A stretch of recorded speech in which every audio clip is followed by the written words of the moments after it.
Zeus's thunderbolt.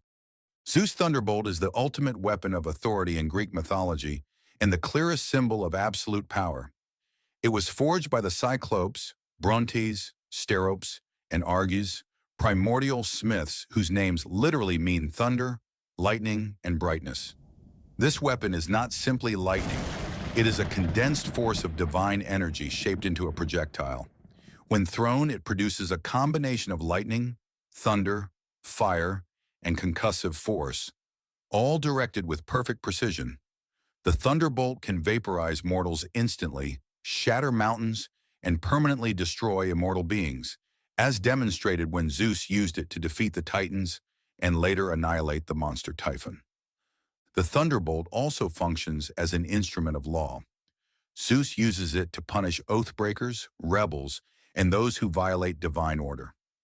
Its power is tied directly to Zeus' authority as king of the gods, meaning it cannot be turned against him or wielded by another without his consent.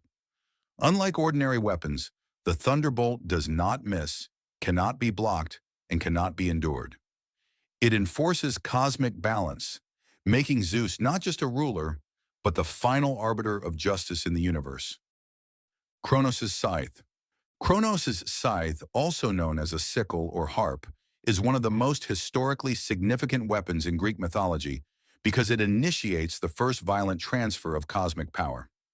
Forged from adamant, a divine substance that cannot be broken or dulled, the scythe was given to Kronos by Gaia as a tool of rebellion.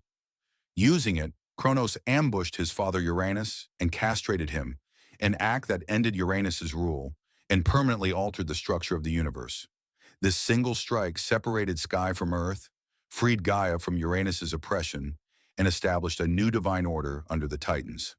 The scythe symbolizes time, inevitability, and generational conflict. Unlike Olympian weapons designed to enforce stability, Kronos' scythe exists solely to overthrow and dismantle existing authority.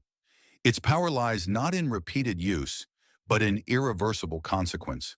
From Uranus's spilled blood emerged the Furies, giants, and other primordial beings, proving the weapon reshapes reality itself. The scythe represents rebellion as a cosmic force and establishes the recurring mythological pattern in which rulers are destined to fall to their own children, a fate Kronos himself would later face. Poseidon's trident.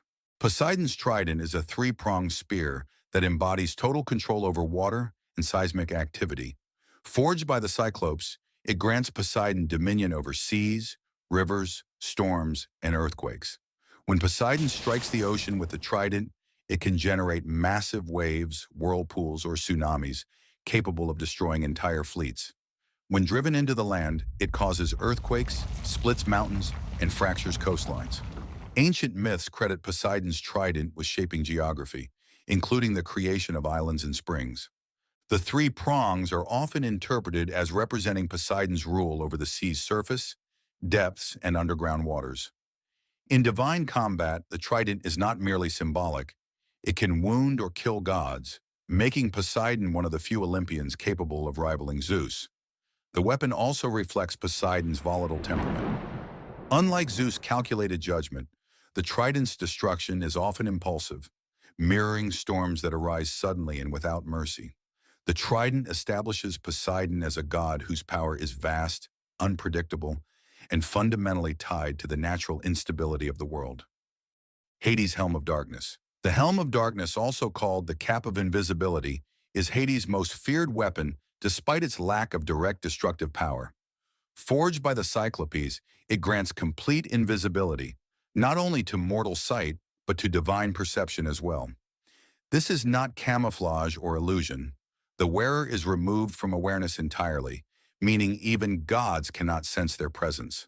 Sound, movement, and divine detection are all nullified.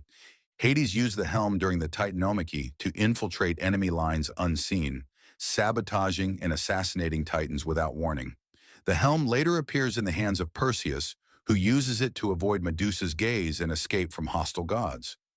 Unlike offensive weapons, the Helm of Darkness represents inevitability rather than force.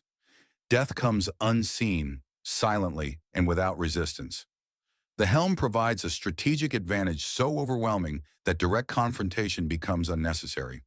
It reinforces Hades' role as a god who does not conquer through spectacle, but through inevitability, making the helm one of the most conceptually powerful weapons in Greek mythology.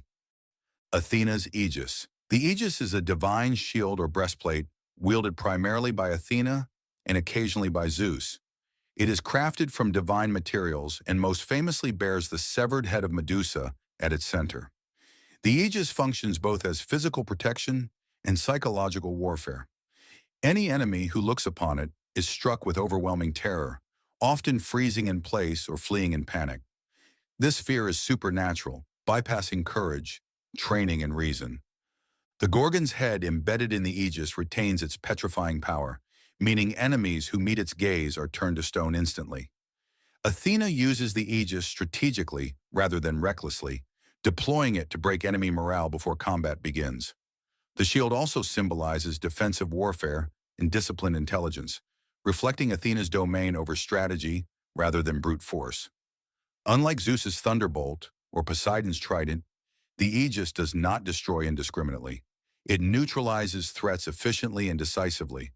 The weapon represents controlled power, making Athena victorious through preparation, fear, and tactical dominance rather than raw destruction. Apollo's bow. Apollo's bow is a divine weapon of precision, disease, and sudden death.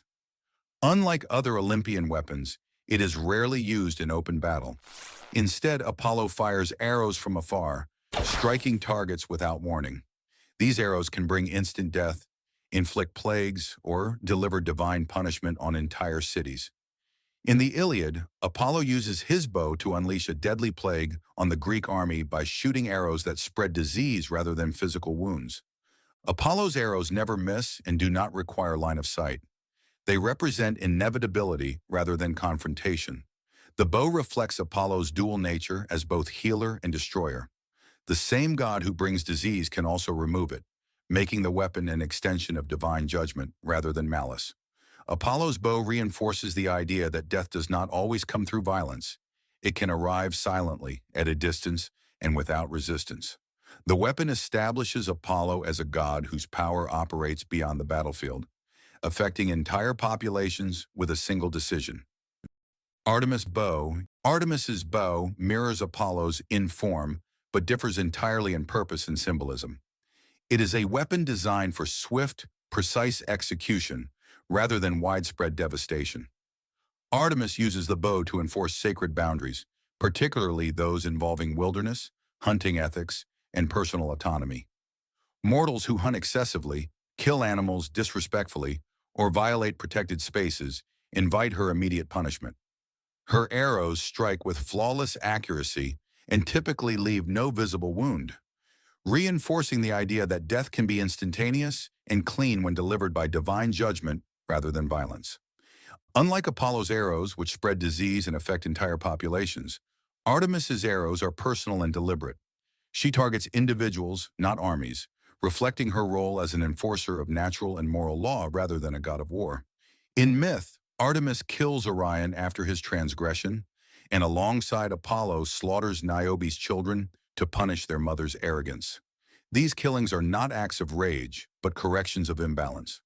The bow symbolizes independence, discipline, and self-sufficiency.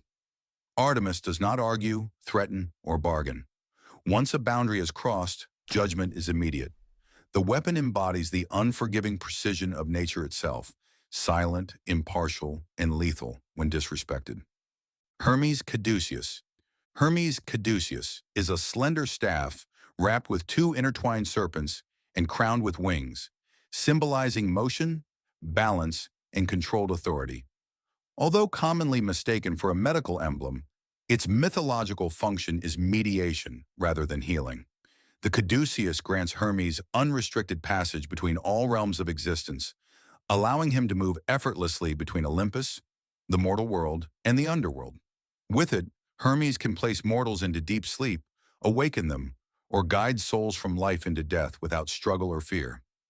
This makes the staff essential to his role as psychopomp, the official escort of the dead. The caduceus represents power through regulation rather than violence. Hermes uses it to halt conflicts, restore order, and enforce divine boundaries without bloodshed. In certain myths, the staff can pacify aggressive beings, dissolve hostility, or compel obedience through divine authority alone.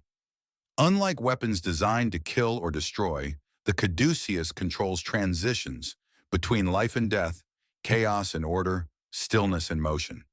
It embodies Hermes' unique power over communication, travel, and exchange. The caduceus demonstrates that influence in Greek mythology often comes not from force, but from mastery over movement, mediation, and the spaces between worlds. If you enjoyed this myth, join us for more myths deconstructed.